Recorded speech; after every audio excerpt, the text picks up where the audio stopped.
नमस्कार, मैं पुष्पांजलि आप सभी दर्शकों का केवी स्टूडियो के खास कार्यक्रम कहता बेगूसराय बढ़ता बेगूसराय में हार्दिक अभिनंदन करती हूँ, स्वागत करती हूँ।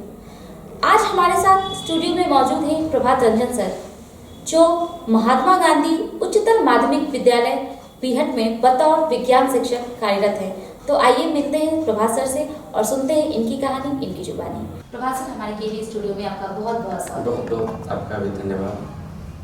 सर, मैं चाहूँगी कि अपना संक्षिप्त परिचय हमारे दर्शकों को दें। मैं प्रभात रंजन महात्मा गांधी उच्चतर माध्यमिक विद्यालय में विज्ञान शिक्षक के रूप में कार्यरत हूँ। मेरा घर बीहट ही है। मैं वहीं का निवासी भी हूँ और वहीं अभी विद्यालय में अपने गांव में ही पदस्थापित भी हूँ। सर, जहाँ तक मुझे पता है कि आप विज्ञान के शिक्षक हैं और साथ ही साथ मैथ्स को भी पढ़ाते हैं, तो बच्चों के लिए मैथ्स और विज्ञान दोनों ही टफ सब्जेक्ट है, जो बच्चे बहुत ज़्यादा इस चीज़ को समझ नहीं पाते और बहुत सारे ट्यूशन्स लेने पड़ते हैं इसके लिए।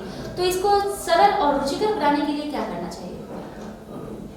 सबसे पहले तो मैं अपना परिचय के बाद सबसे पहले डॉक्टर रोशन सर का धन्यवाद देना चाहता हूँ कि डॉक्टर रोशन सर जो है ENT के रूप में बेगूसराय के अच्छे नाक कान गला रोग विशेषज्ञ के रूप में समाज की सेवा कर रहे हैं, जो बहुत बड़ा नेक काम है।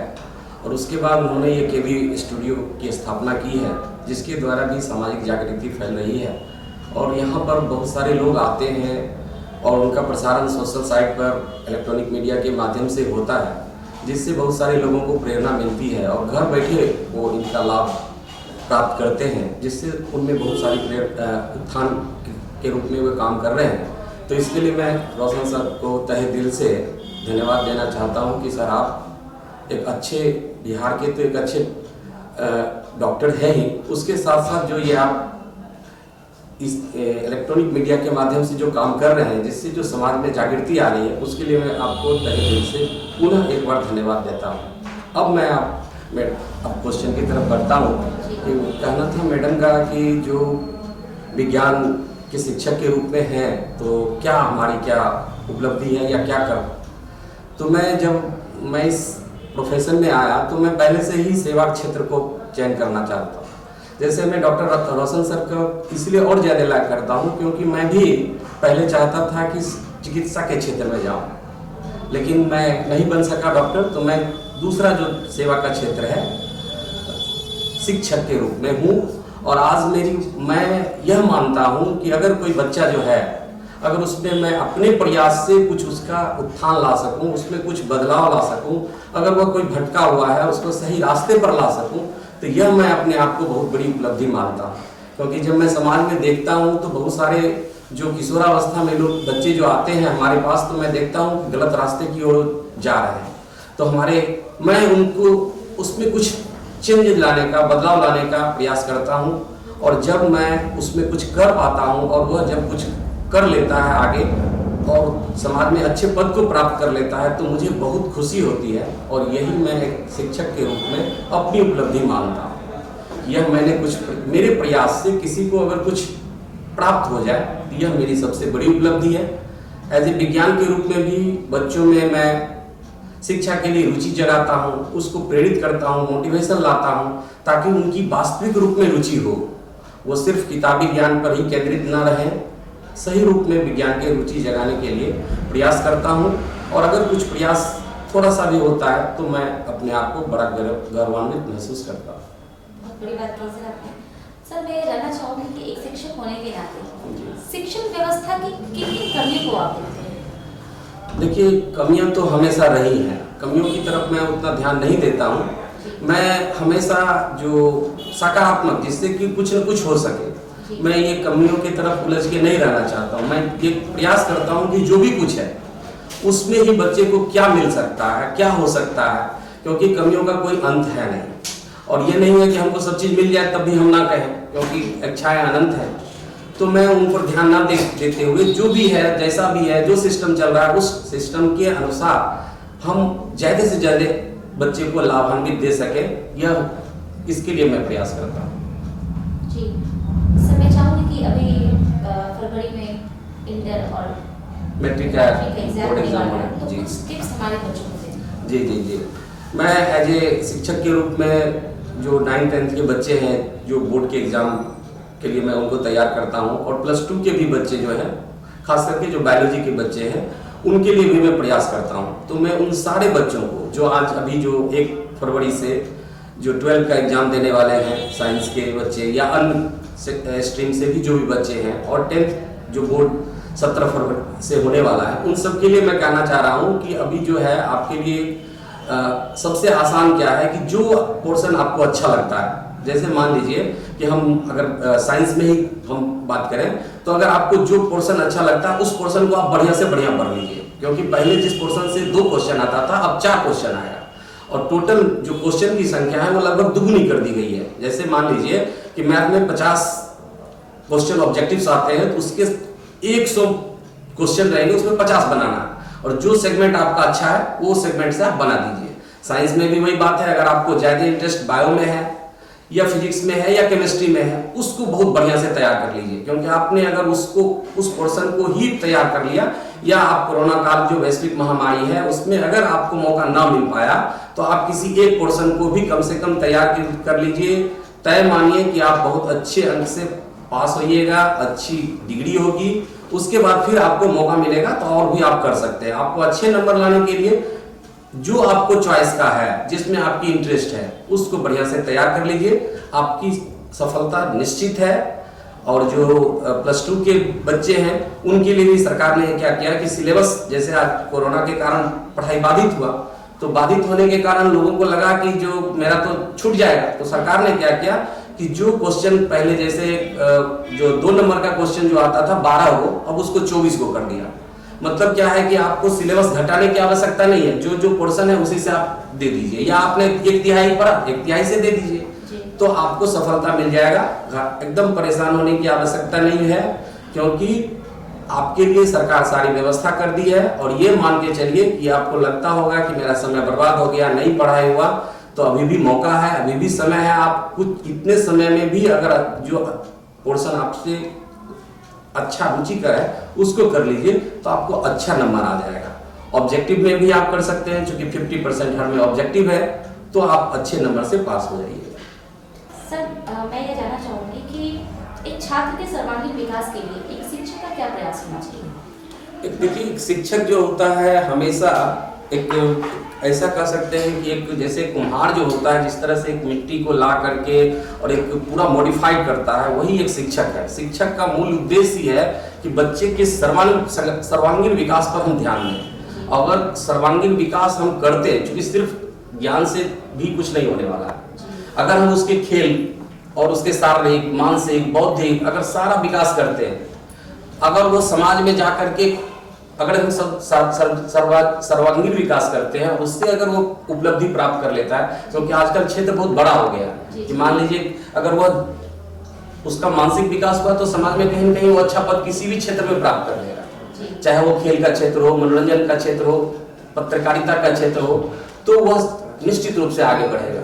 तो मैं यही प्रयास करता हूं कि जिस क्षेत्र में उसकी रुचि है, उसमें जैसे खेल में अगर ज्यादा रुचि है, तो मैं कहता हूं कि हाँ खेलो, पढ़ाई भी साथ में करो, लेकिन उसको टारगेट करके लक्ष्य प्राप्त करो, और पढ़ाई के साथ साथ खेल भी हो, मनोरंजन भी हो, या अन्य गतिविधियां। मैं अपने विद्यालय में पढ़ाई आधारित गतिविधि भी कराता रहता हूँ, ताकि बच्चे को क्या हो कि ज्ञान से ज्ञान भी प्राप्त हो और गतिविधि हो, जिससे उसका शारीरिक विकास भी हो, मानसिक विकास भी हो।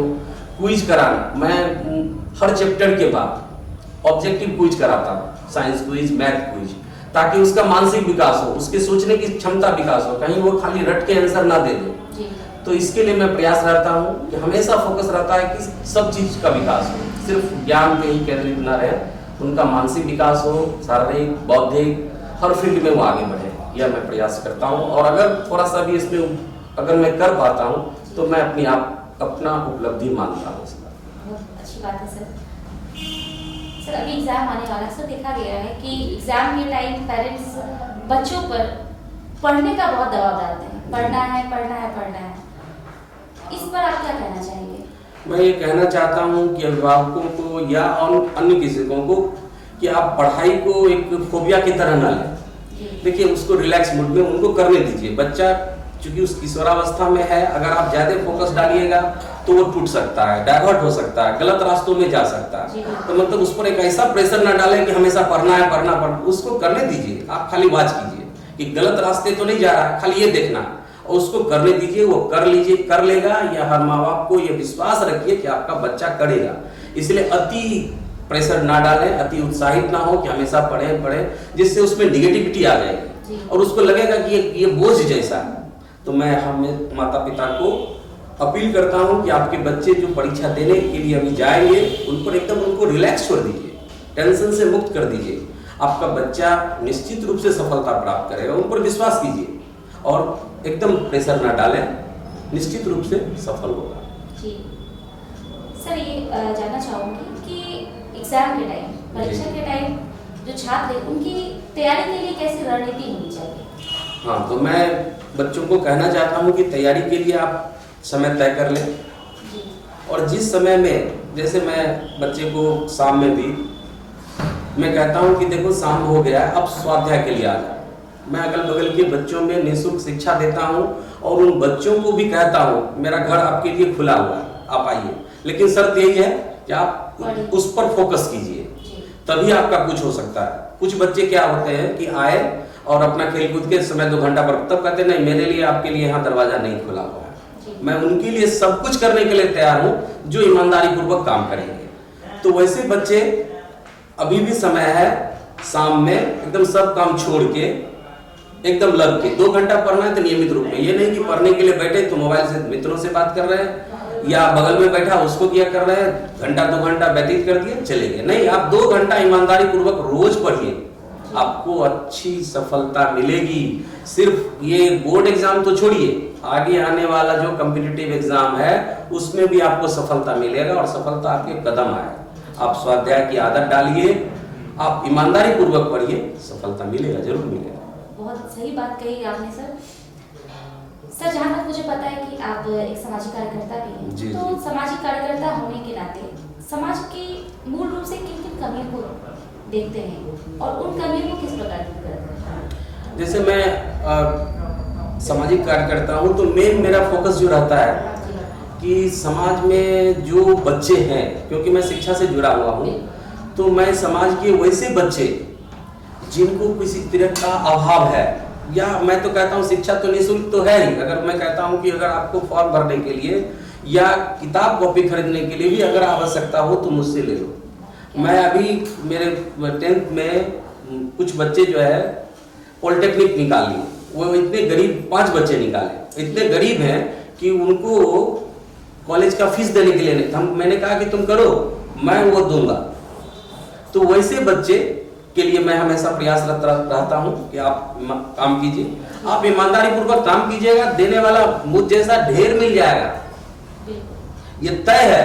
और मैं देखता हूं कि कोई न कोई आके खड़ा हो जाता है देने के लिए, लेकिन वो आप में ईमानदारी लेने की क्षमता होनी चाहिए, यही सबसे बड़ी बात है। क्यों? तो इसके लिए मैं अगल बगल के बस्ती में भी जाता हूँ और वैसे लोगों को प्रेरित करता हूँ जो अगर पढ़ाई छोड़ के या अन्य कामों में देख रहे हैं, तो मैं कहता हूँ कि शिक्षा प्राप्त कर लो, क्योंकि शिक्षा ही एक ऐसा चीज है जिससे आपका सब कुछ हो सकता है। यही एक ऐसा हथियार है जिससे सारी बुराइयों को, कुरीतियों को दूर करते हुए आप चले जाइएगा। आपका अगर लक्ष्य है कि मैं डॉक्टर बनूं अच्छा, तो आपको ज्ञान अर्जन करना पड़ेगा। और ये नहीं है कि बहुत पैसा खर्च करना पड़ता है, वो भी बात नहीं है। लोगों के मन में, बच्चों के मन में ये भ्रांति होता है डॉक्टर बनने के लिए तो इतना चाहिए। मैं कहता हूँ कुछ नहीं चाहिए, सिर्फ किताब है, और इससे आसान तो कुछ है ही नहीं कि आप पढ़िए, कहीं कुछ नहीं लगता है, एक से एक बुक अवेलेबल है, आपको निःशुल्क बुक मिल जाएगी, आप पढ़िएगा आपको मिल जाएगा। और आपके ये जो स्टूडियो है जिस पर कि अच्छे अच्छे जो केवी स्टूडियो है, जिसके माध्यम से भी लोगों को प्रेरणा मिल रही है, वो यहाँ से ग्रहण कर रहे हैं कि देखो वो आदमी कुछ नहीं था, साधारण सा आदमी इतना बड़ा बन गया, तो मैं क्यों नहीं बन सकता हूँ। मैं हमेशा मोटिवेशन करता हूँ और मुझे जब कुछ ऐसे बच्चे मिलते हैं बाद में जो किसी जॉब में चले गए या अच्छे पद पे, तो मुझको लगता है कि देखो मैंने जो अगर उसको प्रेरणा किया था तो आज मेरा सफल हो गया। तो मैं समाज में जाता हूँ और मेरा हमेशा टारगेट मैं इसी पर केंद्रित रहता हूँ कि बच्चे जो हैं वो पढ़ाई के प्रति जुड़े रहें, मैं उनके लिए कुछ कर पाऊँ, तो मैं अपने आप को, मेरी आत्मसंतुष्टि उसी में होती है। बहुत बड़ी बात की सर आपने। सर मैं ये जानना चाहूँगी शिक्षण के क्षेत्र में आपकी रुचि कैसे जगी? नहीं, हाँ, मैंने तो बोला कि मैं भी जब पढ़ता था बचपन में, जी तो मेरे जो दादाजी हैं थे जगदम्ब प्रसाद सिंह, जी तो वो अभी जिस विद्यालय में मैं हूँ उस विद्यालय में लगभग 15-20 वर्षों तक वो प्रधान के रूप में रहे, और वो भी पढ़ाई से समझौता नहीं करते थे, गणित के अच्छे शिक्षक थे। और जब वो प्रधान थे तो मैं बच्चा के रूप में विद्यालय जाता था, जी तो उससे भी मैं भी पहले से सोच के रखा हुआ था कि मैं जाऊंगा तो सेवा की रुचि में, जिसमें कि ज्यादा से ज्यादा सेवा का मौका मिले। जी तो मैंने पहले से मैं अभी आपको बताया कि डॉक्टर रोशन सर जो समाज में सामाजिक उत्थान का काम कर रहे हैं चिकित्सा के माध्यम से, ये बहुत बड़ी उपलब्धि है, बहुत बड़ी। और एक अच्छे चिकित्सक और अच्छे शिक्षक का होना ये बहुत बड़े गर्व की बात है। पैसा कोई भी कमा लेता है, कुछ भी हो जाता है, लेकिन अगर कोई समाज का एक दबा कुचला व्यक्ति अगर कह दे कि डॉक्टर साहब ने मुझ पर कृपा करके ये सारा किया, तो वो उसके लिए उस डॉक्टर के दिल में कितनी गर्व का अनुभव होता है वो आप कल्पना नहीं कर सकते। तो मैं सेवा के क्षेत्र में जाना चाहता था। मैंने भी, और मैं बताया कि मैं उनसे प्रभावित होता, अपने दादाजी से, उनसे भी प्रेरणा मिला कि मैं शिक्षा के लाइन में जाऊंगा और मैं समाज के उत्थान के लिए काम करूंगा, क्योंकि शिक्षा मौलिक चीज है, बहुत बड़ी चीज है। और इसीलिए मैंने इस फील्ड को चुना, और मुझे आज बहुत गर्व का अनुभव हो रहा है कि मैं एक अच्छा शिक्षक बनने का प्रयास कर रहा हूँ। क्योंकि मैं प्रयास इसलिए मान रहा हूँ कि अगर मैं किसी में कुछ कर रहा हूँ, अगर उसके थोड़ा सा भी, अगर 5% भी हुआ, तो वो हमारे लिए गर्व की बात है। यही इसलिए मैंने इस फील्ड को चुना, और मैं इसमें दिल से काम करता हूँ। विद्यालय में भी जब जाता हूँ मैं, तो हमेशा इस पर रहता हूँ कि विद्यालय की पठन पाठन या और जो व्यवस्था है वो सब दुरुस्त हो। अक्सर शिक्षकों से भी मतभेद या मनभेद होता है इसी बात पे, क्योंकि मैं चाहता हूँ कि सारा चीज सिस्टमेटिक हो। और दूसरा क्या है कि बच्चे भी चाहते नहीं है, वो भी चाहते हैं कि क्लास से भाग जाए, जी बिल्कुल। और शिक्षक भी चाहते हैं भले भाग गए, क्योंकि मुझको काम नहीं करना पड़ेगा। और बच्चा तो पहले से, चूंकि उसको तो अभी समझ है ही नहीं, वो किशोरावस्था में है, वो तो सोच रहा है यही दुनिया ही है। तो मैं उनको भी प्रेरित करता हूँ कि नहीं, आओ करो, अभी समय है, अगर ये गुजर जाएगा तो फिर नहीं आ पाएगा। इसलिए आप लगिए, कीजिए, और मैं हमेशा सेवा भाव से तत्पर रहता हूँ। और मैं अपने क्षेत्र के अगल बगल के जो अभी और भी जो निकल चुके हैं उसको भी कहते हैं कि तुम भैया, तुमको अगर कोई दिक्कत होगा तो मेरा फोन नंबर रखना, जो दिक्कत होगा, कोई बीएड का ही करना है, उसको अगर टेस्ट देना है, अगर तैयारी करना है, उसके लिए भी हम कहते हैं कि आओ, हमसे जो मदद होगा तो हम कर देंगे। और अगर जिस तरह की सहायता के हो, बच्चों के लिए खासकर मैं कहता हूँ कि अगर तुमको आज नहीं 10 साल के बाद भी अगर कोई सहायता की आवश्यकता होगा तो मुझको याद करना, मैं जरूर खड़ा रहूंगा, जो मुझसे जब बन पड़ेगा। इसलिए मैंने इस क्षेत्र को चुना है, और मुझे अपने दिली रूप में बहुत ही आत्मसंतुष्टि है। जी सर, आप विद्यालय से जुड़े हुए शिक्षण का कार्य कर रहे हैं, तो क्या किसी और संस्था, मतलब आपका खुद का कोई संस्था है जहाँ शैक्षणिक कार्य कर रहे हैं? मैं अपने घर में ही, मेरे घर के ऊपर की बिल्डिंग में एक हॉल है जी। उस हॉल में ही जो जैसे शाम में या दिन में भी जो ऐसे बच्चे हैं पहले से कि जिसको मैंने देख लिया कि सब कुछ ठीक है, लगनशीलता है, तो उसको तो फ्री है कर ही दिया कि भाई आओ पढ़ो, और जो चीज़ की जब जरूरत हो तो हमसे ले लेना, वो उसके लिए मैं तत्पर रहता हूँ। खुला एकदम कि आइए आप, सारा आपका स्वागत है, और बेझिझक, ये नहीं कि मैं आप पर कोई उपकार कर रहा हूँ, वो भी बात नहीं है, आइए आप ईमानदारी पूर्वक। तो मैं अपने घर के जो हॉल है और एक 2 रूम है, उनको मैंने इस चीज़ के लिए बच्चों को ही समर्पित कर दिया है, और बच्चे आते हैं, लाभ उठाते हैं। रात में भी, रात के 9 बजे तक वो लोग स्वाध्याय करते हैं, मैं सिर्फ बैठा रहता हूँ और कहता हूँ कि नहीं, अब बच्चा जो क्या करेगा, बैठेगा तो दूसरे से गप करेगा, क्या तू पूछ रहा है। उनके लिए दिन में जब पढ़ाई, अब मैं जब अवेलेबल रहता हूँ पढ़ाने के लिए, उस समय तुम इस क्वेश्चन को रेज करना, उठाना उस समय, अभी तुम्हारे स्वाध्याय का समय है, चुपचाप आप पढ़िए। अलग अलग मैं बैठा देता हूँ, बच्चे स्वाध्याय करते हैं और उसका अच्छा रिजल्ट प्राप्त हो रहा है,